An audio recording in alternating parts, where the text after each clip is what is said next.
सतो मा सद्गमय तमसो मा ज्योतिर्गमय मृत्योर्मा अमृतं गमय। ओम शांति शांति शांति। शांति मंत्रम बृहदारण्यकोशम् भगवद्गीता ध्यान श्लोकम्।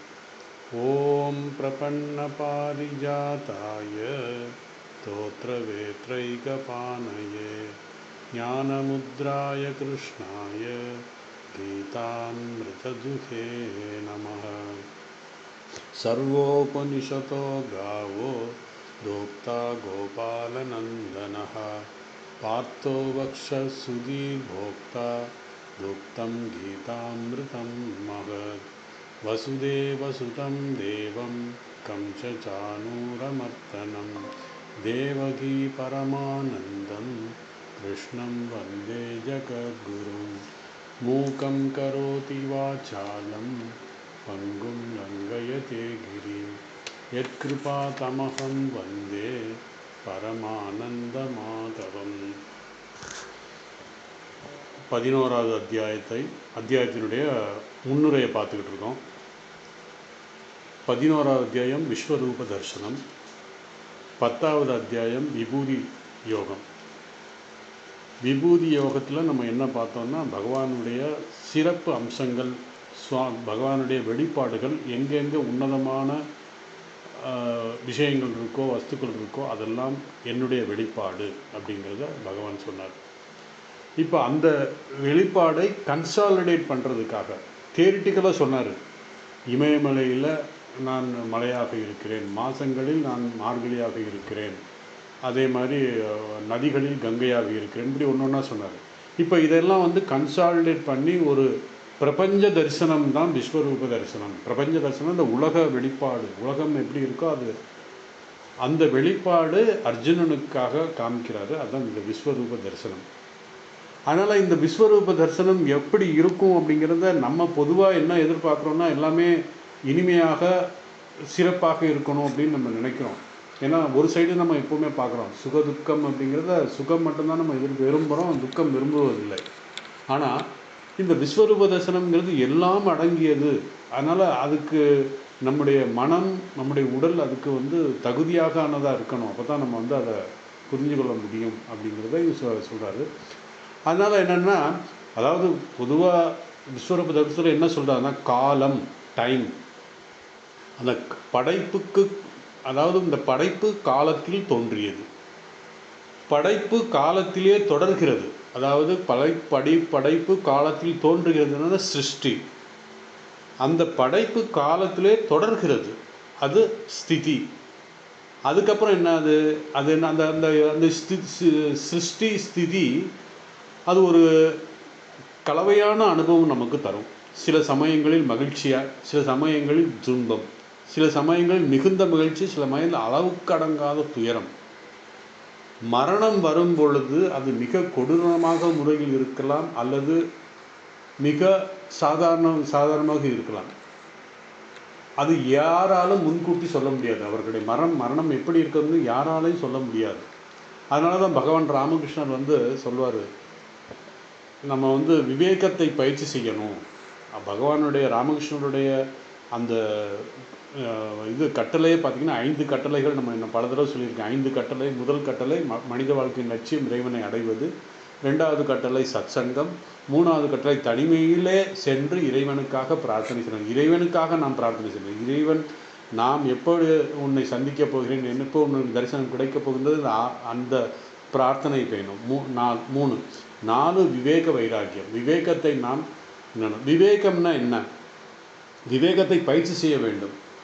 அப்படின்னா என்னன்னா, யாருக்கு எந்த நேரத்திலும் எந்த இடத்திலும் எந்த விதத்திலும் எதுவும் நடக்கலாம் அப்படிங்கிறது தான் விவேகம் அப்படிங்கிறது பகவான் சொல்கிறார். அதுதான் இதையெல்லாம் எதுக்கு சொல்கிறாரு அப்படின்னா, நம்ம நம்முடைய மனம் தயாராக இருக்க வேண்டும். இந்த விஸ்வரூப தரிசனம் அப்படிங்கும்போது நம்ம பொதுவாக இந்த வாழ்க்கையில் ப்ளசன்ட் திங்ஸ், அதாவது நல்ல இனிமையானது, நல்லதை மட்டும்தான் பார்க்க விரும்புகிறோம், தீயை பார்க்க விரும்புவதில்லை. எல்லாம் அடங்கியது தான் இந்த உலகம். விஸ்வரூபங்கிறது அதுதான். ஒருவர் மிகவும் அமைதியாகவும் கிட்டத்தட்ட ஒரு கணத்தில் உயிர் விட முடியும். அல்லது நீண்ட கால வேதனையுடன் உயிர் விடலாம். ஸ்ரீ ராமகிருஷ்ணர் வாழ்க்கையிலே பார்த்தீங்கன்னா கிட்டத்தட்ட 1 வருட காலம் அவர் சொல்ல முடியாத, தாங்க முடியாத துயரங்களை அனுபவித்தார். அந்த சம்பவங்கள் வந்து பார்த்தீங்கன்னா எந்த வித இதுவும் அந்த பகவான் ராமகிருஷ்ணனுடைய கதாமிர்தம் அமுத மொழிகள்லே பார்த்தீங்கன்னா கதாமிர்தத்தில் எப்போ முடியும்னா 1886 ஏப்ரல் மாதத்தோட கதாமிர்தம் முடிஞ்சிடும். நம்ம அமுத மொழிகளில் பார்த்தீங்கன்னா 3வது அத்தியாயத்தோடு முடிஞ்சிடும். அதுக்கப்புறம் பகவானுடைய இது எதுவுமே இருக்காது. அதே மாதிரி கிரேட் மாஸ்டர், அதாவது பகவான் ஸ்ரீ ராமகிருஷ்ணன் இந்த புத்தகம் சாரதானந்தர் இது எழுதினார். அது தமிழில் பகவான் ஸ்ரீ ராமகிருஷ்ணங்கிறது கிரேட் மாஸ்டர். அந்த புத்தகத்துலையும் பார்த்தீங்கன்னா கல்பத்தருவிட முடிச்சிருவார். அப்போது கடைசி காலத்தில் யாருமே எழுதலை. சுவாமி பிரபாவன்ஜி அப்படிங்கிறவர் அந்திய காலே ஸ்ரீராமகிருஷ்ணன் ஒரு புத்தகம் இதில் எழுதினார், அதாவது வங்காளத்தில் எழுதினார். ஆனால் அந்த புத்தகம் பெருசாக சக்ஸஸ் ஆகலை. அதில் வந்து அவர் பெரிய விஷயங்கள், நிறைய விஷயங்கள் அதை சொல்லியிருக்காரு. பகவான் ராமகிருஷ்ணன் இறுதி நாட்களில் அவருடைய எவ்வளோ கஷ்டப்படார், சில இதயங்கள் உருக்கும் சம்பவம் எல்லாம் அவர் சேகரித்து அதில் அவர் ரொம்ப இந்த ஆர்கியாலஜிக்கல் இதெல்லாம் பண்ணுவார் அவர். அதனால் நிறைய விஷயங்கள் வந்து குருதேவர் கடைசி அந்திம காலத்தில் எவ்வளோ கஷ்டப்பட்டார் அப்படிங்கிற கிட்டத்தட்ட 1 வருட காலம் அவர் சொல்ல முடியாத கஷ்டங்களை பட்டார் அப்படிங்கிறதான் சொல்லி அந்த இத்தனையும் பாருங்கள்.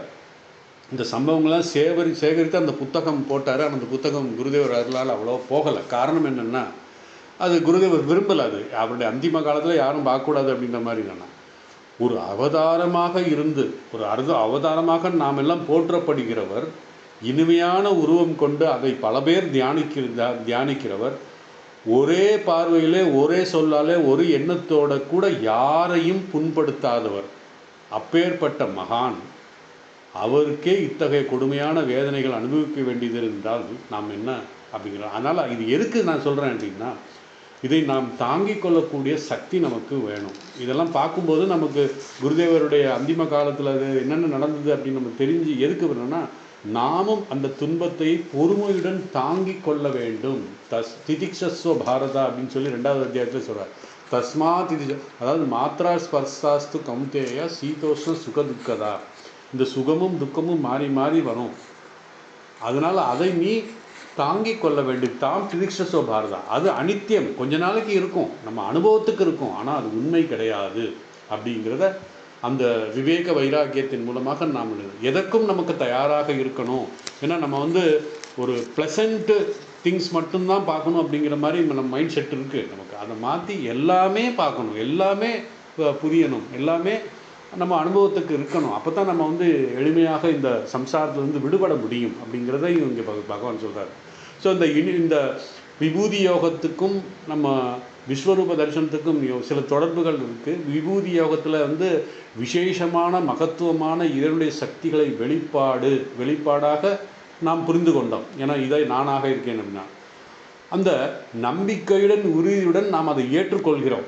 ஏன்னா பகவான் சொல்லியிருக்காரு, நான் வந்து மாதங்களில் மார்கழியாக இருக்கிறேன், மலைகளில் மேருமலையாக இருக்கிறேன், சிகரங்களில் அந்த மாதிரி எவரெஸ்டாக இருக்கிறேன், இப்படி ஒன்று ஒன்றா சொல்லிகிட்டே வந்தார். அதனால் அது வந்து நமக்கு வந்து அந்த இந்த உலகத்தை இப்படிங்கிறத பாசிட்டிவாக கொண்டு போகிறார் பகவான்.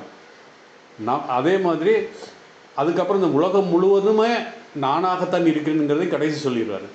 ஆக மிக சிறப்பானவை அனைத்தும் நீங்களே என்பதை ஒரு கணம் அனுபவிக்க விரும்புகிறேன் என்று அர்ஜுனன் கேட்குறார். ஏன்னா சாதாரணமானவனும் நீங்கள் தான், அசாதாரணமானவையும் அசாதாரணமானது நீங்கள் தான், என் கண்களுக்கு புலப்படாதவை மிக சாதாரணவை மிக சிறந்தவை எல்லாமே நீங்கள் தான் அப்படிங்கிறத பகவான் சொல்லிட்டாரு.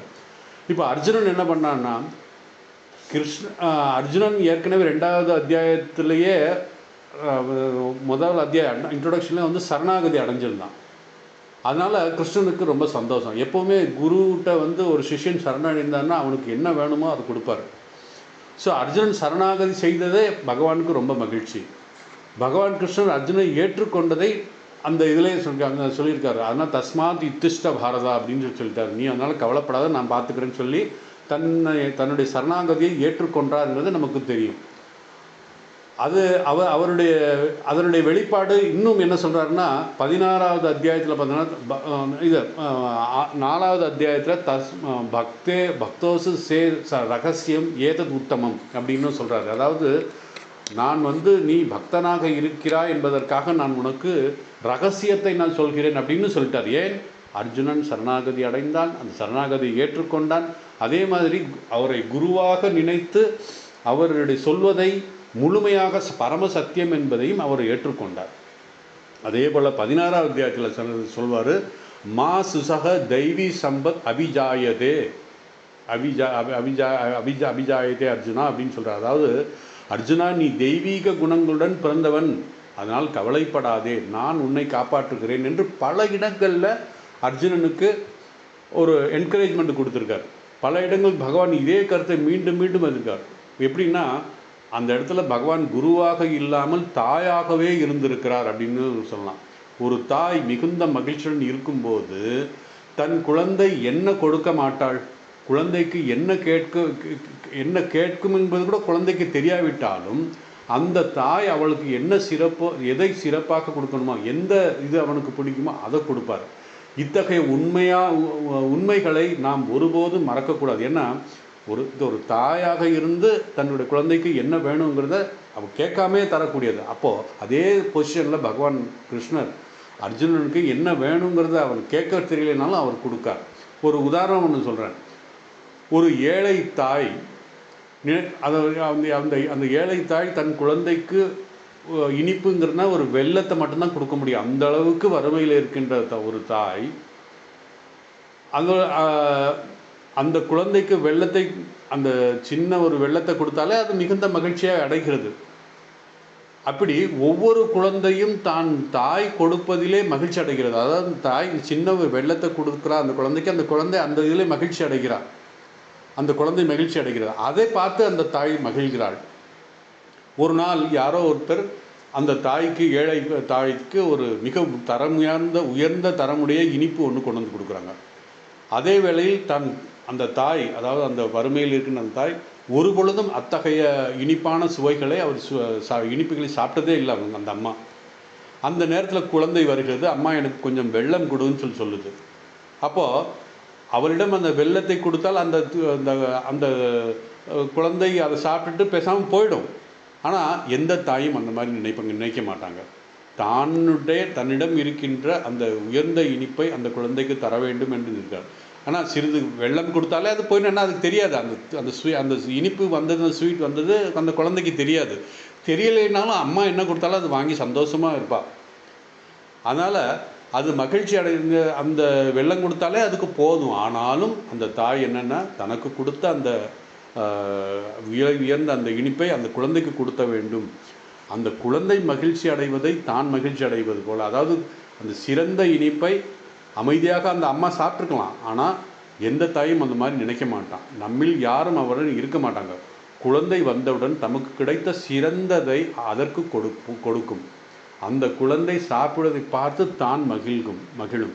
ஏனென்றால் குழந்தை வாயில் மூலமாக தாயே சாப்பிடுகிறாள் அப்படின்னு சொல்லி.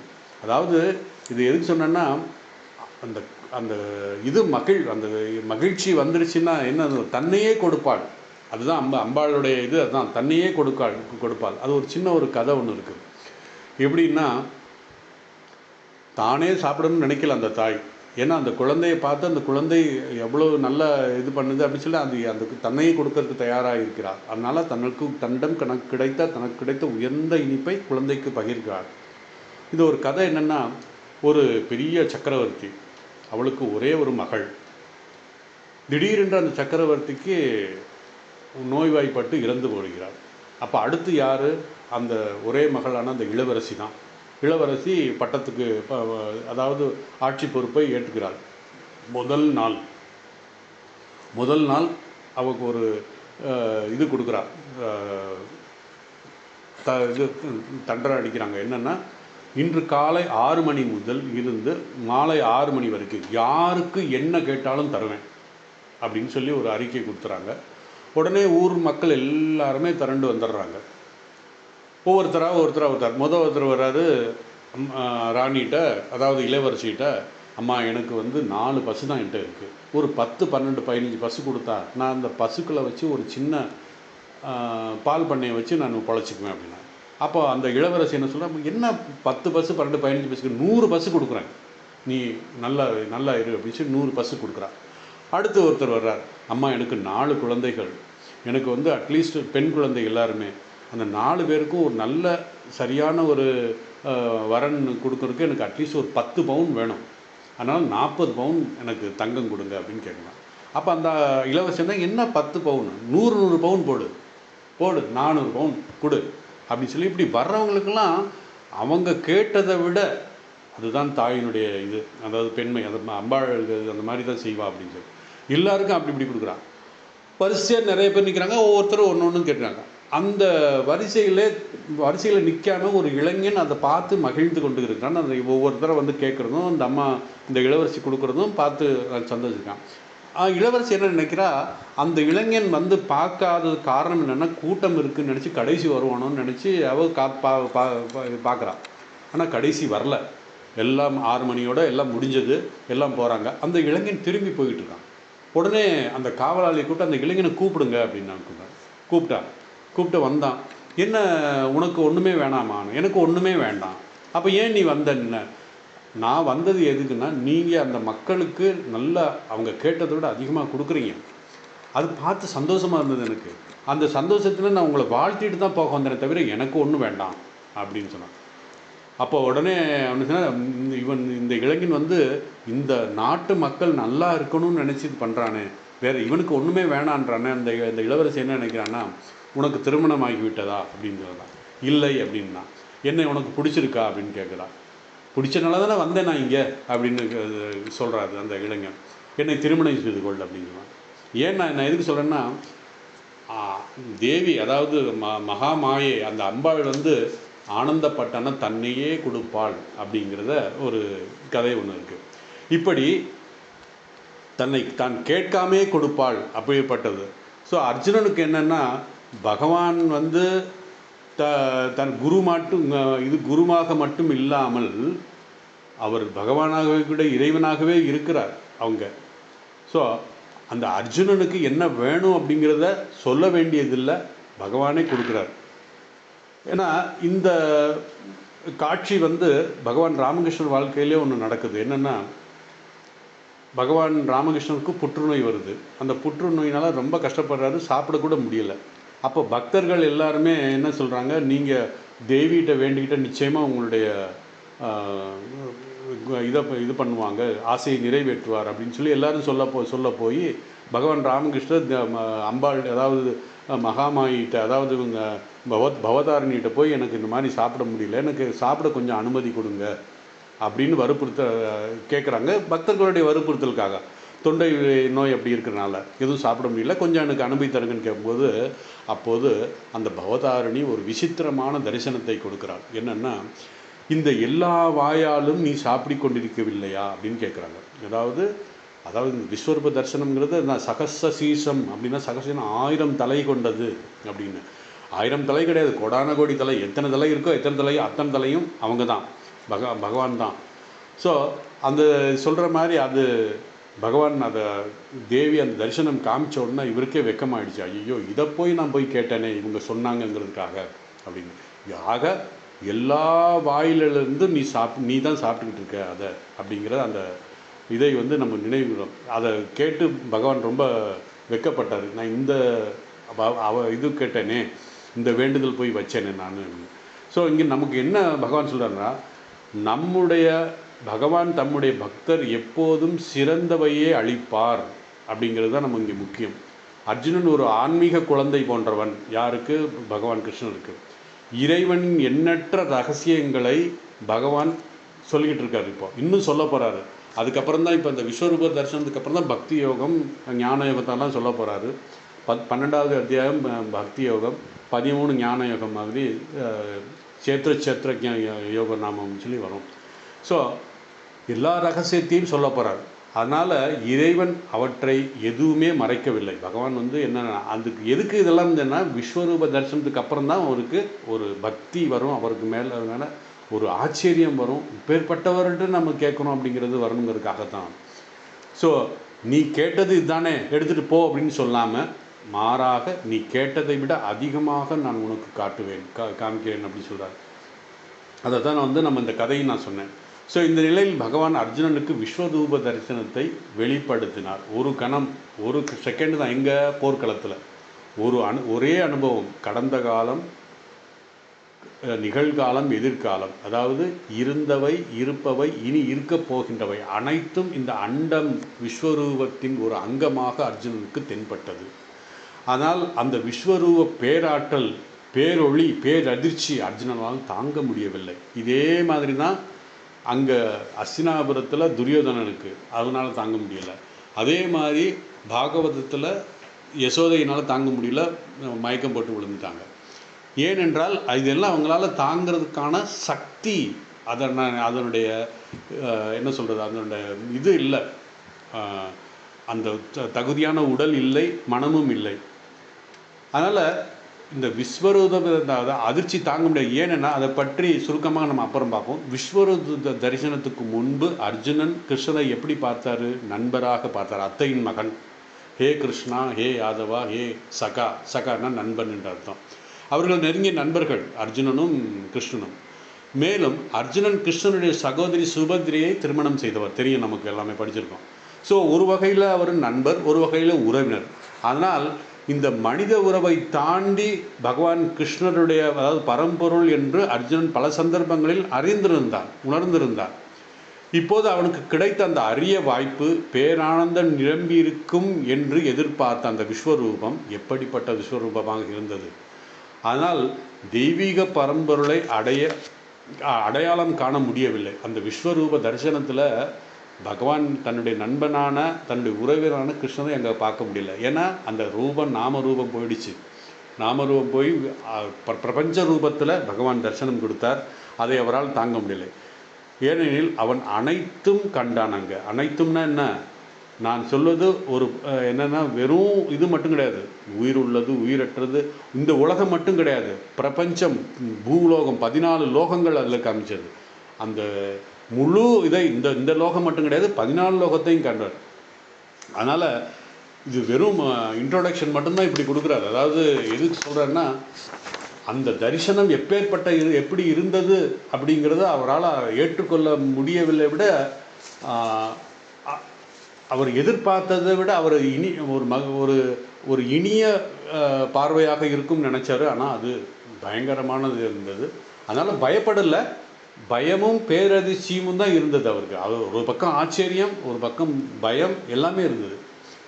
அதை நம்ம சுருக்கமாக இப்போ நம்ம பார்க்குற அந்த விஸ்வரூபத்தில் சொல்லப்பட்டிருக்க அந்த விஷயங்கள் எல்லாம் பார்த்திங்கன்னா, விஷ்ணு சஹஸ்ரநாமத்தில் முதல் வரியே விஸ்வம் விஷ்ணு வஷட்காரம் பூத பவ்ய பிரபோகம்னு சொல்லி வரும். அதாவது நம்ம பார்க்கின்ற அந்த விஸ்வரூபமும் இதுவும் கிட்டத்தட்ட ஒரே மாதிரி தான் இருக்கும். ஆனால் நம்ம அதை கவனிக்கிறதில்ல. பகவான் சுமார் அந்த 10வது அத்தியாயத்தில் விபூதி யோகத்தில் நம்ம மைண்டை கொஞ்சம் அது மேலே எலிவேட் பண்ணுறதுக்காகத்தான் இதை நானாக இருக்கிறேன். பகவான் சொன்னார் 75 விபூதிகள், 75க்கு மேலான விபூதிகளை சொன்னார்னு சொன்னேன், சுருக்கமாக சொன்னார். அதாவது உயிருள்ளவை, உயிரற்றவை, மலை, நதி, மரங்கள், காலங்கள், மனிதர்கள், முனிவர்கள், கந்தர்வர்கள், சித்தர்கள், தேவர்கள், மகர்ஷிகள் என எல்லா மகிமைகளையும் வெளிப்படுத்தி காமிக்கிறார். அவற்றின் பெயரை கேட்டாலே, அவற்றை கண்டாலோ நமக்கு இறைவனுடைய தரிசனம் தான் வரணும். எதை பார்த்தாலும் சரி, ஈவன் ஒரு திரைப்படத்தில் நம்ம பார்த்தா கூட அங்கே பகவானுடைய எண்ணம் தான் வரணுங்கிறதுக்காக தான் இதெல்லாம் சொன்னார். ஏன்னா நம்ம இறைவனுடைய மகிமை அப்படிப்பட்டது என்பதை நாம் அதை பார்த்த உடனே நமக்கு தெரியணும், அந்த ஞாபகம் வரணுங்கிறதுக்காக. சில பேர் கைலாசம் மானச யாத்திரை பார்த்தாலே இறை நாமம் தான் வரும். இமயமலை பார்த்தாலே இறை நாமம், புனித கங்கையை பார்த்தாலே இறைவனுடைய சிந்தனை வரும். மேருமலை, அதே மாதிரி மகான்கள், சன்னியாசிகள் யாரை பார்த்தாலும், ஏன்னா அது எல்லாமே பகவான் தானே. அவர்கள் யார் என்பது முக்கியமல்ல, உடனே இறைவனுடைய விசேஷ வெளிப்பாடு இவர்கள் என்பதை நாம் நினைவில் வைத்துக் கொள்ள வேண்டும். அதனால் இறுதியில் அனைத்தும் அதே பிரம்மம், விஷ்ணுமயம் ஜெகத், ஜெகதீதம் சர்வம் விஷ்ணுமயம் என்று பிரபஞ்சம் முழுவதும் விஷ்ணுவாக, பகவானாக பார்க்க வேண்டும்.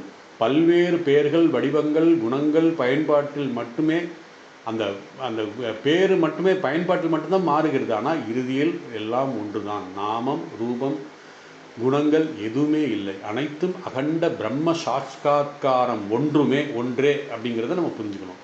அதனால் அகண்ட பிரம்மாகார விருத்தி இதுதான் கடைசி ஸ்டேஜ். நம்ம இந்த ரியலைசேஷன் அப்படின்னு சொல்கிறோம். ரியலைசேஷன் ஆத்ம அனுபூதிங்கிறது கடைசி அகண்ட பிரம்மாகார விருத்தி. அந்த அகண்ட பிரம்மாகார விருத்தியில் நாம ரூப குணம் எதுவுமே இருக்காது. அதுதான் இறுதி நிலை. அதனால் இப்போ நமக்கு நம்முடைய நம்ம இப்போ என்ன பண்ணோம்னா நம்முடைய உடலையும் மனதையும் தெய்வீகமாக பார்க்க முடியல நம்மளால். குருவையும் தாயையும் தந்தையும் தெய்வீகமாக நம்மளால் பார்க்க முடியலை. ஏன்னா அங்கேருந்து தான் தொடங்கணும். அதனால் முதலாக நம்மளுடைய தைத்திரிய உபனிஷத்து சொன்ன மாதிரி மாத்ருதேவோ பவ பித்ருதேவோ பவ அப்படின்னு சொல்கிற மாதிரி முதல்ல நம்ம தாயை தந்தையை குருவை எல்லாமே தெய்வமாக அங்கீகரிக்கணும். அதாவது அந்த குரு நல்லவரா கெட்டவரான்னு முக்கியம் இல்லை. குரு அவர் எப்படிப்பட்டவர்னாலும் சரி. ஒரு குரு மகனாக இருந்தால், எந்த மகானாக இருந்தால் எந்த முட்டாலும் அந்த மகத்துவத்தை பார்க்க முடியும். அதே போல் ஒரு சீடன் மகத்தானவனாக இருந்தால் சாதாரண குருவை கூட இறைவனாக அவங்க பார்க்க முடியும். உண்மையிலே இறைவனே குருவின் வடிவில் நமக்கு வழிகாட்டுகிறார், நம்மை ஆசீர்வதிக்கிறார். இந்த மகத்தான உளவியல் எதில் வருதுன்னா ஆன்மீக உண்மை குரு கீதையில் வருது. குரு பிரம்மா, குரு விஷ்ணு, குரு தேவு மகேஸ்வரகா என்று மூணுமே குரு தான். குருவே விஷ்ணுவாக, சிவனாக பிரம்மாவாக வந்திருக்கிறார் அப்படின்னு சொல்கிறார். ஸோ நம்ம இந்த விபூதியில் எதுக்குன்னா நம்முடைய மைண்டு கொஞ்சம் மெச்சூர்டு ஆகணும், ட்ரெயின் ஆகணுங்கிறதுக்காக அர்ஜுனன் சொன்னார். இப்போது அர்ஜுனன் கிருஷ்ணரிடம் என்னுடைய வார்த்தைகளை, கீதையுடைய உபதேசங்களை நம்பிக்கை வைத்து உலகில் காணப்படும் ஒவ்வொரு மகத்துவத்தையும் இறைவனுடைய வெளிப்பாடு என்பதை அதை ஏற்றுக்கிறார். அது அர்ஜுனன் ஸ்ரத்தையோடு அதை ஏற்றுக்கிறார். பெரிய மலைகள், புனித நதிகள், காடு, வனம், சூரியன், சந்திரன், அக்னி அனைத்தும் இறைவனுடைய விசேஷ வெளிப்பாடுகளாக சொன்னதை இப்போ பார்க்க ஆரம்பிச்சிட்டான். இவ்வாறு ஆன்மீக வாழ்க்கையில் முன்னேறினா தான், அதாவது பகவான் சொல்கிறது பரமசத்தியம், அதனால் இதை நான் தெய்வீகமாக பார்க்க ஆரம்பிச்சிட்டேன் அப்படின்னு சொல்கிறார். இறைவன் இது எப்படின்னா இந்த ஆன்மீக வாழ்வில் முன்னேறுவதற்காகத்தான் இதெல்லாம் சொல்லிகிட்டே வந்தார். இந்த விபூதிகள்லாம் இது எப்படி நடக்கும்னா இறைவனுடைய அருளால் மட்டுமே நடக்கும். இறைவனுடைய அருளால் அனைத்தும் சாத்தியம் என்பதை உணர்ந்தான் அர்ஜுனன். இந்த உண்மையை நாம் எவ்வாறு வலியுறுத்துவதனால் இந்த ராமர் அவதாரம், கிருஷ்ணர் அவதாரம், ராமகிருஷ்ணனுடைய விசேஷ உபதேசமே இதுதான். எது? இந்த விஸ்வரூப தரிசனம் தான். இதுவே நமது லட்சியம். அர்ஜுனன் என்ன செய்தான்னா முதல்ல உலகியலில் காணப்படும் ஒவ்வொரு மகத்துவத்தையும் இறைவனுடைய மகிமையாக கண்டான். பின்னர் மகத்துவம் இல்லாததையும் படைக்கப்பட்ட ஒவ்வொன்றையும் இறைவனுடைய வெளிப்பாடாக கண்டான். எப்படி கண்டான்? அறிவாற்றல் ரீதியாக, சாதனை ரீதியாக, மனப்பான்மை ரீதியாக, ஆன்மீக அணுகுமுறை ரீதியாக அர்ஜுனன் இதை செய்தான். அதனால் அவனுக்கு நேரடியாக அனுபவம் இன்னும் கிடைக்கவில்லை. அவன் வேதத்தை சொன்னது, பகவத்கீதையில் சொன்னது, அதை பார்த்து தியரிட்டிக்காக சொன்னதெல்லாம் பார்க்குறான். அந்த பார்த்த உடனே, அந்த விசேஷங்கள் எல்லாம் பார்த்த உடனே அவனுக்கு பகவானுடைய ஸ்மிருதி ஞாபகம் வருது. இருந்தாலும் இப்போ ப்ராக்டிக்கல் பகவான் பக்கத்தில் இருக்கார். அவர் தரிசனம் பார்க்கணுன்னு விரும்புகிறான். அவன் அர்ஜுனன் விரும்புகிறான். அவனுக்கு மிகப்பெரிய பாக்கியம் என்னென்னா கிருஷ்ணரே குருவாக மட்டுமல்லாமல் பகவானாகவும் இருக்கிறார். மேலும் இந்த ஆன்மீக சாதகன் ஸ்ரத்தை நிரம்பியவனாக இருக்கிறான். நம்ம புரிஞ்சு கொள்ள வேண்டியது என்னென்னா அர்ஜுனனுக்கு பகவானே குருவாக இருக்கிறார், சாட்சாத் பரம்பொருளாகவும் இருக்கிறார். அதே நேரத்தில் இந்த அர்ஜுனுடைய குவாலிட்டி எப்படி இருக்குன்னா ஸ்ரத்தை நிரம்பியனாக இருக்கிறான். குரு கூறுவது என்னென்னா, அதாவது ஸ்ரத்தை நிறைந்தவன்னா அவன் எப்படி, ஸ்ரத்தைன்னா என்ன அப்படிங்கிற கேள்வி வரும். அது என்ன ஒரு டெஃபினிஷன் என்னென்னா, சாஸ்திர குரு வாக்கியேசு சத்திய புத்தி அவதாரணம் ஸ்ரத்தா அப்படின்னு சொல்லுது. என்னென்னா இதனுடைய பொருள் என்னென்னா, குரு கூறுவது எல்லாம், சாஸ்திரம் கூறுவது எல்லாம் அனைத்தும் முழுமையான உண்மை என்ற அசைக்க முடியாத நம்பிக்கை, அதுதான் ஸ்ரத்தைன்றது. ஏன்னா குரு சாஸ்திரத்துக்கு மாறாக எதையும் சொல்ல மாட்டார், சாஸ்திரம் கூறுவது பரம சத்தியம், அதில் எந்தவித சந்தேகமும் இல்லை. அத்தகைய உறுதியான நம்பிக்கை நிரம்பியவனாக அர்ஜுனன் இருந்தான். ஸ்ரத்தையும் இருந்தது, நம்பிக்கையும் இருந்தது. இப்போது அர்ஜுனனுடைய வாய்ப்பு பயன்படுத்தி கொண்டு, அதாவது இந்த வாய்ப்பை பயன்படுத்தி கொள்வதற்காக பகவான்டன் உங்களுடைய தரிசனத்தை, விஸ்வரூப தரிசனம் எனக்கு காமிங்க.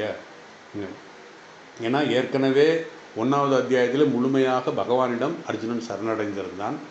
அதே போல் பகவான் சொல்கிறாரு, நீ உனக்கு தெய்வீக குணங்கள்லாம் இருக்குது, அதனால் நீ ஒன்றும் கவலைப்படாதுங்கிறாரு. அதே மாதிரி இந்த இடத்துலையும் என்னென்னா, நீங்கள் சொல்கிறது பரம சத்தியம்.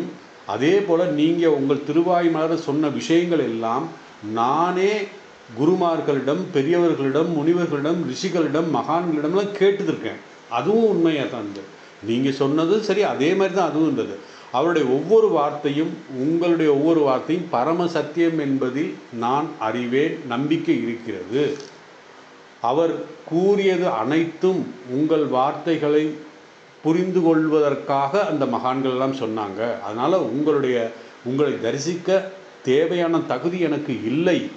ஏன்னா அவருடைய மனம், உடல் அந்த அளவுக்கு தகுதி இருக்கா? ஏன்னா இந்த விஸ்வரூப தரிசனத்தை பார்ப்பதற்கு ஈவன் பகவான் ராமகிருஷ்ணர், குரு சுவாமி விவேகானந்தர், அது எப்பேற்பட்ட விவேகானந்தர், அவர் தொட்ட உடனே என்ன பண்ணுறீங்கிறத தன்னுடைய முழு இதை மறந்து விட்டான். அதாவது என்ன சொல்கிறது, வேற ஒரு உலகத்துக்கு போன மாதிரி தன்னுடைய இதெல்லாம் மறந்துட்டார். அப்பேற்பட்ட மகான்கள் அந்த மாதிரினா அர்ஜுனன் சாதாரணமான ஒரு இளவரசன். அதே நேரத்தில் நம்மளை விட பல மடங்கு சக்தி வாய்ந்தவர்னு வச்சுக்கோங்க. பகவான் ராமகிருஷ்ணர் விவேகானந்தரை ஒரு சப்த ரிஷிகளில் ஒருவர்னு சொல்கிறார். அதனால் அப்பேற்பட்டவர் அவர். ஆனால் அந்தளவுக்கு சப்த ரிஷிகளில் ஒருவர்னு அர்ஜுனன் சொல்லலைனாலும் அர்ஜுனன் நம்மை விட பல மடங்கு சக்தி வாய்ந்தவன். அவன் கேட்டான், எனக்கு தகுதி இல்லை, உங்களுடைய அருளால் தான் என்னால் அதை பார்க்க முடியும் அப்படின்னு சொல்கிறார். தகுதி என்னிடம் இல்லை, என் மனம் உங்களை பார்க்கும் திறன் உடையதாக தெரியவில்லை எனக்கு. தயவு செய்து உங்கள் அருளை என் மீது பொழிந்து அந்த திருவுருவத்தை, அதாவது இந்த விஸ்வரூப தரிசனத்தை எனக்கு காண்பியுங்கள். இந்த உலகம் முழுவதும், அதாவது பிரபஞ்ச தரிசனம் அப்படின்னு சொல்கிறார், இந்த உலகம் முழுவதும் நானே என்பதை காமிங்க அப்படின்னு சொல்கிறார். ஏன்னா பிறப்பு, அதாவது எல்லாமே காலம்தான். கலையதாமகம்னு பார்த்தோம். பிறப்பு காலத்தில் நிகழ்கிறது, மரணம் காலத்தில் நிகழ்கிறது. மரணம் சில சமயங்கள் மிக இனிமையாக இருக்கலாம், சில சமயங்கள் சற்று வேதனையாக இருக்கலாம், சில சமயங்கள் மிகவும் வேதனையாக இருக்கலாம் அப்படின்னு கொடுமையாக இருக்கலாம் சொல்லி நம்ம பார்த்தோம். இப்படி இந்த உண்மையை நம்ம பொதுவாக என்னன்னா, இந்த உண்மையை பயங்கரமானது, படைப்பு, காத்தல், அழித்தல் ஆகியவை அனைத்தும் ஒரே சமயத்தில் அந்த தரிசனத்தை காணும்போது அர்ஜுனன் தாங்குவானா அப்படிங்கிறத பகவான் நினைக்கிறாரு.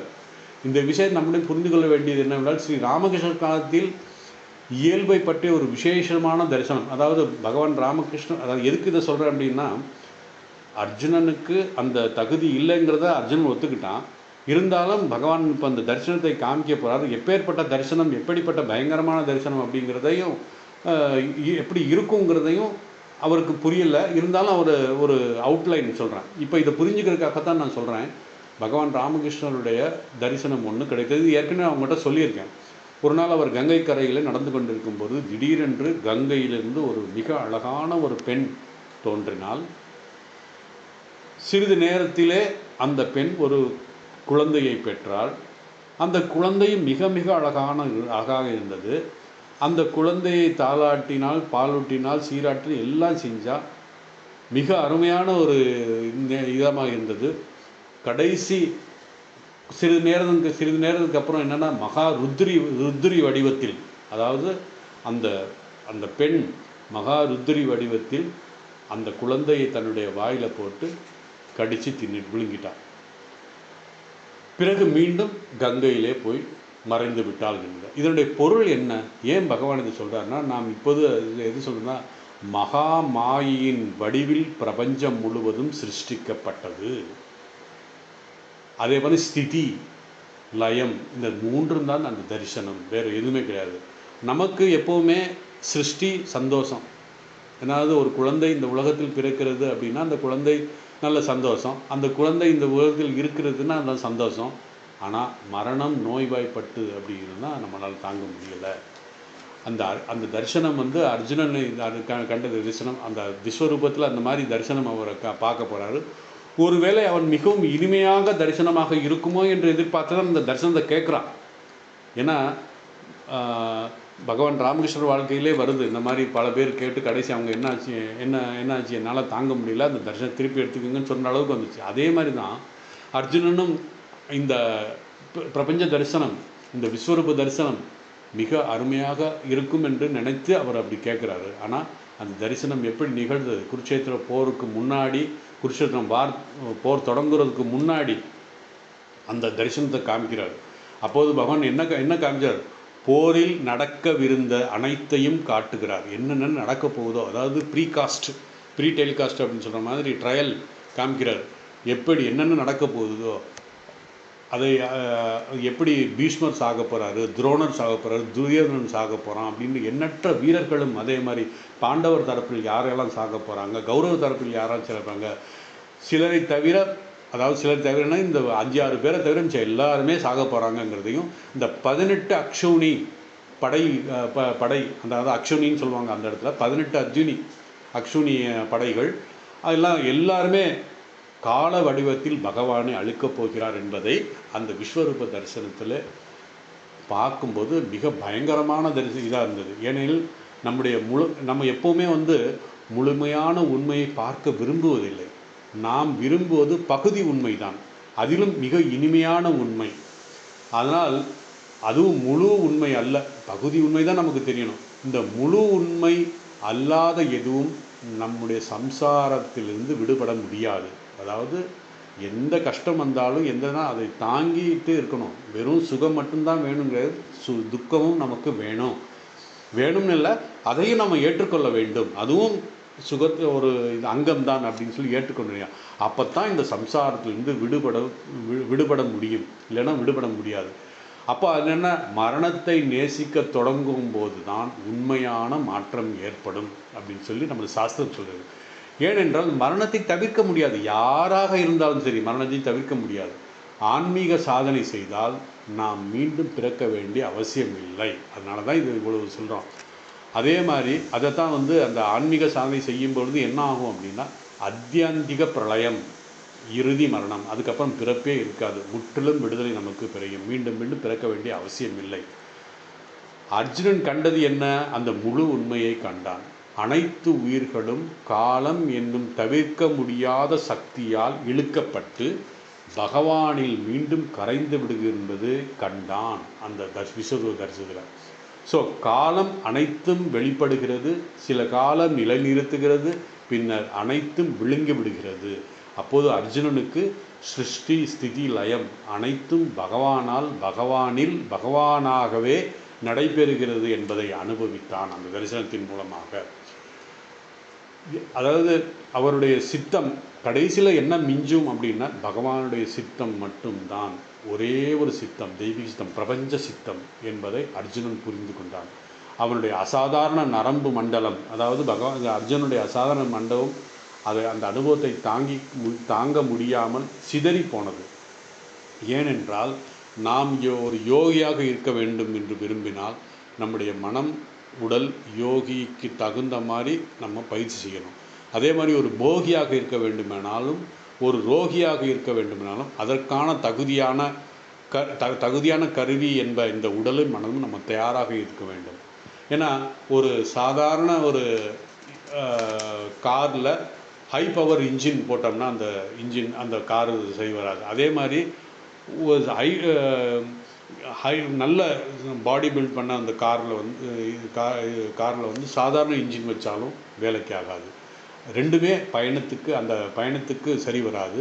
அதனால் மன வளர்ச்சி ஏற்பட வேண்டும், உடல் வளர்ச்சி ஏற்பட வேண்டும். மனமும் உடலும் சரியாக வளரணும், ஆளும் வளரணும், அறிவும் வளரணும். அதுதாண்டா வளர்ச்சி அப்படிங்கிறத கண்ணதாசனுடைய பாட்டு ஒன்று இருக்குது. அதனால் ரெண்டும் வளரணும். அதனால் அதற்கு பல பிறவிகள் ஆகும், அது விதையும் சொல்கிறார். ஒரு பிறவியில் இந்த உலகில் தகுதியற்றதாக இருந்தாலும் அடுத்த பிறவியிலே காலப்போக்கில் அது தகுதி ஆகிவிடும். அதனால தான் ராஜயோகத்தில் பிராணாயாமத்தை பற்றி சுவாமி விவேகானந்தர் எழுதின அந்த ராஜயோக புத்தகத்தில் இருக்குது. அதில் பிராணாயாமம் பற்றி பேசும்பொழுது சொல்கிறாரு, முக்கியமாக என்ன சொல்கிறாருன்னா, ஒழுங்குபடுத்தப்பட்ட பிராணாயாமத்தை ஆரம்பிக்கிறதுக்கு முன்னாடி சில மாதங்கள் ஆழ்ந்த ஒழுக்கமான சுவாச பயிற்சி மேற்கொண்டிருக்க வேண்டும். அப்போ தான் நம்முடைய நரம்புகள் சீரமைக்கப்பட்டு உடல் ஆரோக்கியமாக இருந்து அந்த பிராணாயாமத்தை சரியாக செய்ய வேண்டும். இதைத்தான் நாடி சோதனம் அப்படின்னு சொல்லி பதஞ்சலி முனிவர் சொல்கிறார். அதாவது நரம்பு மண்டலத்தை சுத்திகரிக்கப்பட வேண்டும். அதுதான் உண்மையான ஆன்மீக வாழ்க்கைக்கு பொருந்தும். நரம்பு மண்டலம் சுத்திகரிக்க வேண்டுமென்னா அந்த தரிசனத்தை முழு உண்மையை நம்மால் தாங்கிக் கொள்ள முடியும் அப்படிங்கிறது தான் நாடி சோதனம் சொல்லலாம்.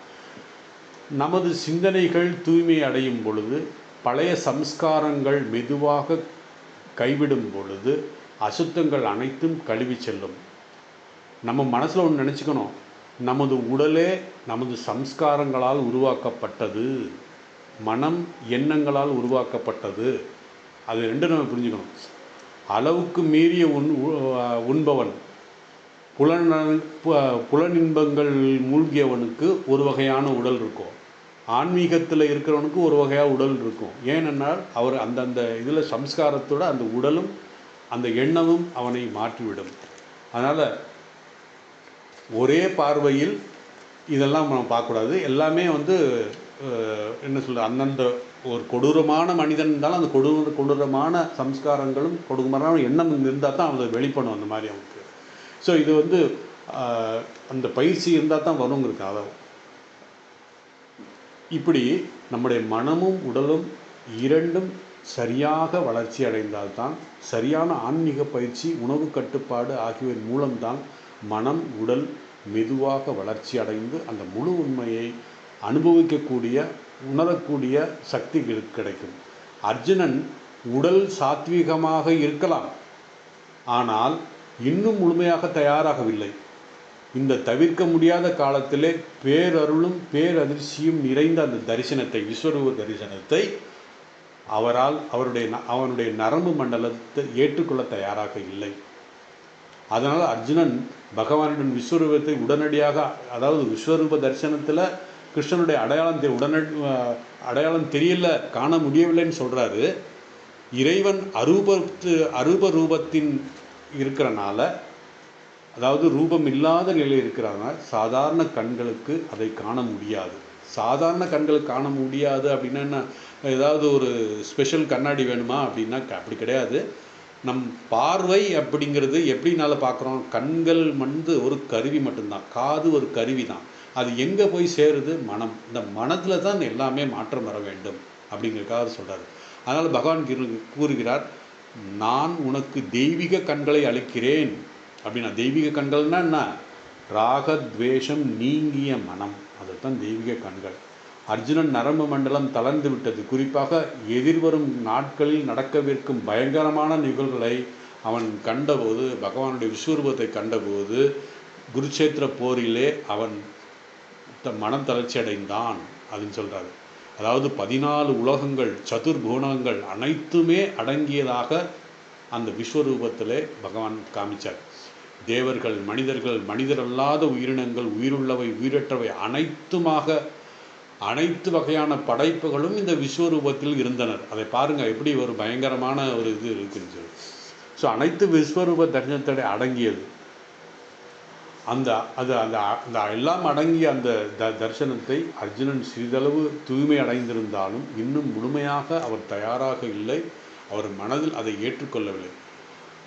எந்த ஆன்மீக சாதகரும் இது பொருந்தும். ஏன்னா அவனுடைய மனம், அதாவது நரம்பு மண்டலம், மனதில் நரம்பு மண்டலம் முற்றிலும் தளர்ந்து போயிட்டது.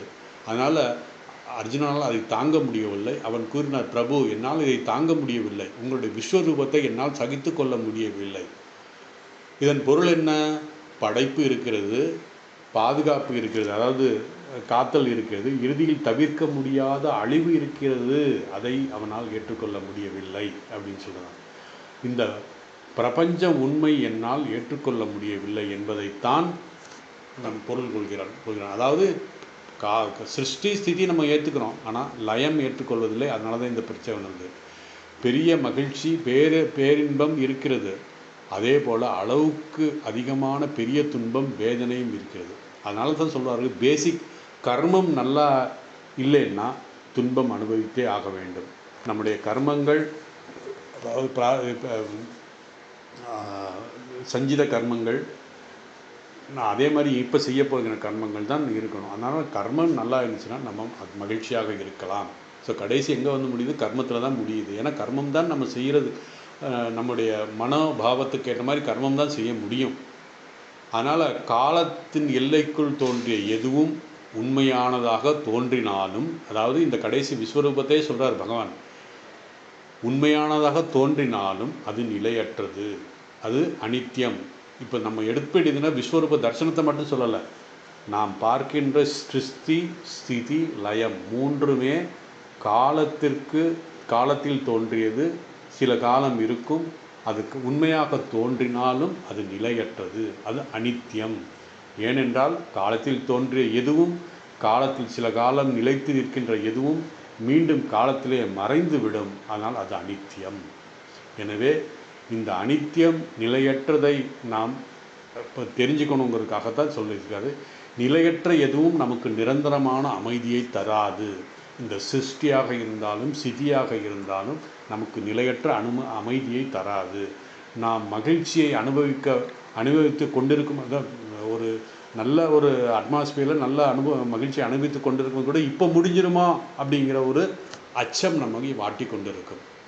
அதனால் இறைவன் அர்ஜுனன் திவ்ய தர்சன சக்ஷு கொடுக்குறேன் அப்படின்னு சொல்கிறாரு. அர்ஜுனால் அந்த அனுபவத்தை தொடர்ந்து தக்க வைத்து கொள்ள முடியவில்லை. அர்ஜுனன் பகவானுடைய இது இப்போ அருள் இருந்தாலும் அந்த அருளை பெற்று அதை தாங்கி கொண்டு தக்க வைத்து கொள்ள அர்ஜுனனால் முடியலை. அதை பகவான் சொல்கிறார், கிருஷ்ணர் பகவான் தெளிவாக சொல்கிறார், எண்ணற்ற தெய்வீக பிறவிகள், முனிவர்கள், ரிஷிகள், சாதுக்கள் இந்த விஸ்வரூப தரிசனத்தை பெற ஆவலாக இருக்கிறார்கள். ஆனால் அவர்களுக்கு அது கிடைக்கவில்லை. மிக சிலருக்கே இது கிடைக்கிறது. மிக சிலருக்கு அந்த எப்படி ஏன் கிடைக்குது அப்படின்னா, இறைவனுடைய பாரபட்சம் காட்டுகிறாரா அப்படிங்கிறது அல்ல. எப்படின்னா பகவான் சொல்கிறார், எனது எல்லையற்ற கருணையால் தான் இந்த காட்சி கிடைக்கும் அப்படிங்கிறத சொல்கிறாரு. அதாவது பகவானே அவன் அருளாலே அவள் தான் வழங்கி அப்படிங்கிற மாதிரி அவன் நினைச்சா தான் பண்ண முடியும். இது ஒன்று. ரெண்டாவதாக, முழுமையான பக்தியுடன் தம்மை முழுமையாக இறைவனிடம் சரணாகதி அடைந்தவனுக்கு தான் கிடைக்கும். ஸோ முதல் நியமம் என்னென்னா, அவன் இறைவன் அருள் இருந்தால் தான் கிடைக்கும். ரெண்டாவது, அவன் முழுமையான பக்தி, முழுமையான சரணடைஞ்சால் தான் கிடைக்கும். இதை தவிர வேறு ஏதாலும் இந்த தரிசனத்தை பெற முடியாது. ஆனால் பெற்று அதை தக்க வைத்து கொள்வது அவசியம். அது இருந்தால்தான் தக்க வைத்து கொள்ள முடியும். அர்ஜுனனுக்கு பக்தி இருந்தது, ஆனால் முழுமையான பக்தி இருந்ததா அப்படிங்கிறத, சரணாகதி இருந்தது, ஆனால் அந்த சரணாகதி போதாது என்பது இதுதான் சொல்கிறது. அதாவது இந்த அருளை பெறுவதற்கு மிக சிறந்த கருவியான இந்த உடலையும் மனதையும் தயார்படுத்திக்கணும். தன் முழு இருப்பையும், அதாவது அந்த தரிசனத்தினுடைய முழு இருப்பு அர்ப்பணித்த பக்தவனுக்கே கிடைக்கும். அதனால தான் அர்ஜுனனிடம் பகவான் கூறுகிறார், நிலை குலையாத பக்தியை வளர்த்துக்கொள் அர்ஜுனா, அப்போது தான் என் அருள் உனக்கு கிடைக்கும், தரிசனம் கிடைக்கும். அந்த தரிசனத்தை நீ தக்க வைத்து கொள்ளவும் முடியும் அப்படின்னு சொல்கிறார். ஸோ இந்த அப்போ சொல்கிறார் அர்ஜுனன், பகவான் சொல்கிறாரு, நீ இப்போ பார்த்தது உன்னால் தாங்க முடியலை, ஆனால் நான் காமிச்சது உனக்கு விஸ்வரூபத்தில் ஒரே ஒரு சிறு கீற்று தான் காமிச்சிருக்கேன், ஒளி கீற்று தான் காமிச்சிருக்கேன். ஸோ பகவான் எதையும் மறைக்கவில்லை, பகவான் எதையும் மறைக்க விரும்பவில்லை. காரணம், அர்ஜுனன் மேலே அவருக்கு ஒரு அவனுடைய பக்தன் அப்படிங்கிறதுனாலையும் அவனுக்கு ஏதாவது செய்யணுங்கிறதுக்காக இருந்தான். அந்த சிறு காட்சி போதுமானதாக இருந்தது அர்ஜுனனுக்கு. ஏன்னா நான் உண்மை பிரபஞ்ச வடிவம், அந்த பிரபஞ்ச வடிவ தரிசனம் விஸ்வரூப தரிசனம் காமிச்சோடனே அவன் என்ன ஆனான், இதை தான் ஜனவரி 1 பகவான் ராமகிருஷ்ணன் செய்தார் அப்படிங்கிறத நான் சொல்லலை, சுவாமி சாரதானந்தர் சொல்கிறார். ஜனவரி 1 நம்ம கல்பத்தருன்னு கொண்டாடுறோம் அந்த தினத்தை. ஆனால் அது எப்படின்னா, அன்னை காளியே அவரின் மூலமாக, அதாவது பகவான் ராமகிருஷ்ணன் மூலமாக செயல்பட்டால், தெய்வீக அன்னை தன்னை வெளிப்படுத்தி கொண்டால் அந்த ஜனவரி 1886ஆம் ஆண்டு ஜனவரி 1ஆம் தேதி விசித்திரமாக சுவாமி சாரதானந்தர் த கிரேட் மாஸ்டர் புக்கை எழுதினவர் சொல்கிறாரு, கல்பத்தரு அப்படின்னு நம்ம சொல்கிறோம். ஆனால் கல்பத்தரு என்ற பெயர் சரியான பெயர் அல்ல, அது அவருக்கு பிடிக்கல அப்படிங்கிறத சொல்கிறாரு. ஏன்னால் உலகம் முழுவதும் நம்ம கல்பத்தருன்னு கொண்டாடுறோமே, ஏன் சாரதானந்தர் அப்படி சொல்கிறாரு அப்படின்னா, ஸ்ரீ ராமகிருஷ்ணரின் பக்தர்கள் எங்கு இருந்தாலும் இந்த நாளை கல்பத்தருவாக கொண்டாடுகிறார்கள். ஆனால் சாரதானந்தருக்கு அது பிடிக்கவில்லை. கல்பத்தரு என்றால் என்ன? விருப்பங்களை நிறைவேற்றும் மரம், கல்பத்தரு அப்படின்னு சொல்கிறோம். நிறைவேற்றும் ஒவ்வொரு இந்துவும் சனாதன தர்மத்தில் இந்த கல்ப விருட்சம் இருக்குது அப்படிங்கிற கருத்து எல்லாருக்கும் தெரியும், நம்புகிறாங்க எல்லாரும். கல்பம் என்றால் மனிதனின் எந்த விருப்பமாக இருந்தாலும் கல்பம் அப்படின்னு அது பொருள் அதுக்கு. அப்போது கல்பத்தரு அப்படின்னா அந்த மரம், அப்படி ஒரு மரம் இருக்குங்கிறத நம்ம சனாதன தர்மத்தில் சொல்லப்பட்டிருக்கிறது. ஒவ்வொரு இந்துவும் கல்ப விருட்சம் என்பதை உணர்கிறான், அறிகிறான். அதாவது இந்த சாஸ்திரத்தில் இருக்குது. அந்த கல்பத்தரு மரத்தின் கீழ் அமர்ந்து எதை விரும்பினாலும் கிடைக்கும். அதைத்தான் 1886 ஜனவரி 1ஆம் தேதி ஸ்ரீ ராமகிருஷ்ணர் தெய்வீக வெளிப்பாட்டை இல்லற பக்தர்களுக்கு கல்பத்தருவாக சொன்னார். ஆனால் அது உண்மையான கல்பத்தரு இல்லை, சாரதானந்தா அந்த பேர் பிடிக்கலை அப்படின்னு சொல்கிறார். பகவான் கிருஷ்ணனுடைய விஸ்வரூப தரிசனம் போன்றதே இந்த கல்பத்தரு தரிசனம் அப்படிங்கிறத சொல்கிறாங்க. அதனால் பார்த்திங்கன்னா எந்த பக்தரும் அதை பற்றி சொல்லியிருக்க மாட்டாங்க.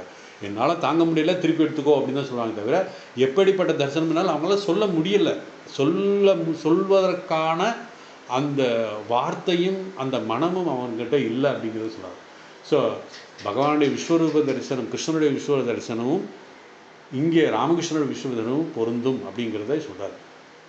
முற்றிலும் எப்படின்னா கல்பத்தரு போலவே நமக்கு தெரியும் காமதேனுங்கிறது அதே கிட்டத்தட்ட அதே மாதிரி தான். அதில் என்னென்னா நம்ம விரும்பியதை கொடுக்கும். அம்மா எனக்கு உணவு கொடு, உடை கொடு, தங்க இடம் கொடு, வாழ்க்கை கொடு, நல்ல விருப்பத்தை எது வேணாலும் கொடு அப்படின்னா அதெல்லாம் கிடைக்கும். காமதேனு காமம் என்றால் ஆசை, தேனு என்றால் கொடுக்கும் பசு. ஸோ ஆசையை நிறைவேற்றும் பசு. ஸோ இறைவனே இந்த காமதேனுவாகவும் கல்ப விருட்சமாகவும் இருக்கிறாருங்கிறத நம்ம இதிலே பார்த்துட்டோம். அதாவது விபூதி யோகத்திலே பார்த்தோம். இந்த காமதேனு அப்படின்னு சொல்லும்போது நமக்கு ஒரு சின்ன ஒரு கதை ஒன்று வருது. அதாவது எதுக்கு சொல்கிறாரு அப்படின்னா, இந்த காமதேனு சாதாரண மக்களிடம் இருக்காது, ஆன்மீக பயிற்சி செய்கின்ற ஆன்மீகவாதிகளோடு தான் இருக்குங்கிறதுக்காக தான் இந்த கதை. இந்த காமதேனு யார் வச்சுருந்தாருன்னு தெரியும். வசிஷ்டர் வச்சுருந்தார். வசிஷ்டருடைய தன்னுடைய ஆசிரமத்தில் இந்த காமதேனு பசு வச்சுருந்தார். அதாவது வசிஷ்டருக்கு சொந்தமானது இந்த காமதேனு பசு. மன்னர் விஸ்வாமித்திரர், பின்னாடி அவர் பிரம்ம ரிஷி ஆகிறாரு, அதுக்கு முன்னாடி மன்னராக இருந்தார். விஸ்வாமித்திரர் அதை தமக்கு சொந்தமாக்கி கொள்ள வேண்டும் என்று நினைத்தார். ஏன்னா நியாயமானது தான். ஏன்னு கேட்டிங்கன்னா, இது சாதாரண ஒரு ஆன்மீகவாதிகிட்ட இருக்கிறத விட ஒரு அரசன்கிட்ட இருந்தால் பல பேருக்கு அது நன்மை இருக்குமே அப்படிங்கிற ஒரு கோணத்தில் அது சரியாக இருக்கலாம். ஆனால் காமதேனு என்ற பசு ஆன்மீக மக்களோடு மட்டுமே தங்கும். ஏனென்றால் அது மற்றவர்களிடம் இருந்தால் அது தவறாக பயன்படுத்தி விடுவார்கள் என்பதற்காகத்தான் அது இருக்கிறது. அதனால் நமக்கு தெரியும், அந்த கதையெல்லாம் தெரியும். அங்கே வேட்டையாட வந்த அந்த விஸ்வாமித்திரருடைய படை மன்னராக இருந்தார். மன்னராக இருக்கும்பொழுது அவர் வேட்டையாட காட்டுக்கு வந்த பொழுது அவருடைய படைத்தீர்கள் எல்லாருமே பசிகளோடு இருந்தபோது வசிஷ்டருடைய ஆசிரமத்துக்கு வர்றாங்க. வசிஷ்டர் பார்த்து சொல்கிறார், எல்லாருக்கும் நான் சாப்பாடு போடுறேன் அப்படின்னு சொல்கிறாரு. இத்தனை பேருக்கு நீங்கள் எப்படி சாப்பாடு பண்ணணும், அதெல்லாம் நான் சாப்பாடு ரெடி பண்ணிடுறேன் அப்படின்னு சொல்கிறார். அந்த காமதேனு பசுவை கூப்பிட்டு எல்லாத்துக்கும் சாப்பாடு பண்ணுறாங்க. அதை பார்த்த உடனே இந்த பசு என்னிடம் இருந்தால் நல்லா இருக்குமே அப்படின்னு சொல்லி எனக்கு கொடுங்க அப்படின்னு கேட்கும்போது கொடுக்க முடியாது அப்படின்னு சொல்லும்போது 2 பேருக்கும் சண்டை வருது. அந்த இதில் அந்த சண்டையில் கடைசியாக காமதேனுவே தன்னுடைய அருளால், காமதேனுடைய சக்தியால் படை வீரர்களை எல்லாம் அழைத்து 2 பேரும் விஸ்வாமித்திரருடைய படையோட போரிட்டு கடைசி அவங்க எல்லாம் இறந்து போயிடறாங்க. விஸ்வாமித்திரருடைய மகன்கள் எல்லாருமே இறந்து போயிடறாங்க. ஒரே ஒரு மகன் மட்டும்தான் இருக்கிறார். அவர் கடைசி அந்த தன்னுடைய வசிஷ்டரை பார்த்து தானும் ஒரு பிரம்ம ரிஷி ஆகணும் அப்படின்னு தன்னுடைய ஒரே மகன்கிட்ட தன்னுடைய நாட்டை கொடுத்துட்டு அவர் தவம் இருக்க போகிறார். இது ஒரு கதை. அதே மாதிரி ராமகிருஷ்ணர் ஒரு அழகான ஒரு கதை ஒன்று சொல்வார், காமதேனு கல்பத்தருவை பற்றி சொல்லும்போது. அதாவது ஒரு மனிதன் வந்து என்ன சொல்லுது, ஒரு காட்டு வழியாக பயணம் செய்கிறார். அந்த காட்டு வழியாக செய்யும்போது ஏதோ ஒரு அலுவலகமாக போயிட்டுருக்காரு. போயிட்டு இருக்கும்போது காட்டு வழி, சரியான வெயில் வேறு. அந்த வெயில் நடந்து போயிட்டு இருக்கும்போது திடீர்னு ஒரு களைப்பு வந்துடுது. ஒரு ஓய்வு எடுக்கணும் அப்படின்னு சொல்லி ஒரு இடத்துக்கு போகிறாரு. அந்த அறிந்தோ அறியாமலே அவர் ஒரு மரத்துக்கு கீழே போயிடுறாரு. அந்த மரம் வந்து கல்ப விருட்சமாக இருக்கிறது. அவர் அந்த காட்டில் இந்த மாதிரி ஒரு மரம், அது அவனுக்கு தெரியல. இருந்தாலும் இப்போ எனக்கு நல்ல பசியாக இருக்கிறது. அதாவது என்ன நினைக்கிறான்னா, காட்டில் ரொம்ப சோர்வாக இருக்குது, களைப்பு, அதுக்கப்புறம் ஒரு பக்கம் தாகம், எல்லாமே இருக்குது. இந்த நேரத்தில் என்ன பண்ணுறதுன்னு சொல்லி அந்த மரத்துக்கு அடியில் போய் நிற்கார். இப்போது நான் மிக களைப்பாக இருக்கேன், ஒரு அழகான கட்டில் இருந்தால் நல்லா இருக்கும் அப்படின்னு நினைக்கிறாரு. நினச்ச உடனே ஒரு கட்டில், அழகான மெத்தையோடு கூடிய அழகான ஒரு படுக்கை வந்துருச்சு. அவன் சிறிது நேரம் ஓய்வு எடுத்துக்கொண்டார் அந்த இதில். அப்போ நினச்சாங்க, எனக்கு பசியாக இருக்கிறது, ஒரு சுவையான உணவு கிடைத்தால் நன்றாக இருக்குமே அப்படின்னு நினைக்கும்போது உடனே ராஜ விருந்துக்கு ஏற்ற பல வகையான உணவு வகைகள் அங்கே வந்துருச்சு. மகிழ்ச்சியோடு சாப்பிட்டான். சாப்பிட்டதுக்கப்புறம் என்ன, தன் மகிழ்ச்சி ரொம்ப சந்தோஷமாயிடுச்சு. அருமையான பானங்கள் வந்தால் நல்லாயிருக்கும் அப்படின்னு நினச்சான். உடனே அருமையான பானங்கள், உயர்தர பானங்கள்லாம் வந்தது. அதையெல்லாம் பருகி மீண்டும் படுத்து கொண்டான். அப்போது யாராவது வந்து எனக்கு கால் அமுச்சுக்கிட்டா, ரொம்ப ஓய்வாக இருக்குது, ஒரு அழகான இளம்பெண்கள் வந்து எனக்கு அந்த காலுக்கு சேவை செய்தால் போதும் அப்படின்னு நினச்சான். உடனே பெண்கள் வந்து அவனுடைய காலை அமுக்கி விட்டாங்க அப்படின்னா. ஆனால் அவன் செய்த ஒரு முட்டாள்தனம், அவனுக்கு விவேகம் இல்லை. அப்போது நாங்கள் அந்த மரத்துக்குள்ளேருந்து எதை நினச்சாலும் நடக்கும் இல்லையா. அவன் நினச்சான், நான் இப்பொழுது அருமையாக உணவை உண்டு இந்த மெத்தையை உறங்கி கொண்டிருக்கிறேன். இந்த நேரத்தில் ஒரு பசியோடு இருக்கின்ற ஒரு புலி வந்தால் என்ன ஆகுறது அப்படின்னு நினச்சான். அந்த புலி வந்துருச்சு, என்னை விழுங்கிவிடும், சாப்பிட்ருச்சு. அப்போ என்ன, எல்லாமே இது ஆயிடுச்சு. அதாவது அந்த புலி வந்து அவனை விட்டு விழுங்கிடுச்சு. காடும் மறைந்தது, பெண்ணும் மறைந்தால் அனைத்தும் மறைந்து விட்டது. இந்த நிகழ்ச்சியை எதுக்கு சொல்கிறாருன்னா, சுவாமி ஹரிதரானந்தஜி சொல்கிறாரு, கல்ப விருட்சமும் காமதேனும் தம் அருகில் இருப்பவர்களுடைய விருப்பத்தை வேறுபாடின்றி நிறைவேற்றும். கல்ப விருட்சமும் காமதேனும் இது உனக்கு நல்லதா கெட்டதா என்பதெல்லாம் பார்க்காது. ஆனால் ஸ்ரீ ராமகிருஷ்ணர் ஒருபோதும் தீய ஆசையோ ஆன்மீக விருப்பம், அதாவது ஆன்மீக விருப்பங்களையும் அதாவது ஆன்மீக விருப்பம் அல்லாத விஷயங்களை, உலகில் விருப்பங்களை கொடுக்க மாட்டார். அதாவது பகவான் ராமகிருஷ்ணரும் சில வேலைதான் செஞ்சிருக்கார், சித்து வேலை மாதிரி செஞ்சுருக்காரு. அது ஒரு யாரோ ஒருத்தர் குழந்தை இல்லைன்னு வரும்போது அவர்களுக்கு என்ன பரிகாரம் செய்யணுமோ அவன் சொல்லியிருக்கார். அதே மாதிரி பணம் இல்லைன்னு சொல்லி வந்தவர்களும் உபேந்திரநாத் முகோபாத்தியாயா, நமக்கு எல்லாம் தெரியும், அமுதமொழிகள் கிரேட் மாஸ்டர் புத்தக பதவிக்கு தெரியும். அவருக்கு வந்து செல்வம் வேணும் அப்படின்னாரு. பின்னாடி பகவானரால் கோடீஸ்வரன் ஆனா. இப்படிலாம் நிறைய விஷயங்கள் இருக்குது. பகவான் ராமகிருஷ்ணர் அறிந்த இந்த உண்மையை, அதாவது ராமகிருஷ்ணர் தன்னுடைய அருள், ஏன்னா அவருக்கு தெரியும் இவன் இந்த பணத்தை கேட்குற கோடீஸ்வரன் ஆகணும்னா அவனுடைய அந்த செல்வத்தை தீய வழியிலே அவன் செலவு செய்ய மாட்டான். இதுக்காக தான் அப்பேற்பட்டவருக்கு தான் கொடுப்பார். ஸோ விருப்பம் இருக்கோ இல்லையப்பா, எனக்கு நான் பெரிய கோடீஸ்வரன் ஆகணும் அப்படின்னா என்னுடைய ஆள் மனதில் என்ன இருக்குங்கிறது பகவானுக்கு தெரியும், எனக்கு தெரியாது. ஆனால் அந்த பணம் வந்தவொடனே நான் எப்படி மாறிட்டா என்ன பண்ணுறது? அதனால்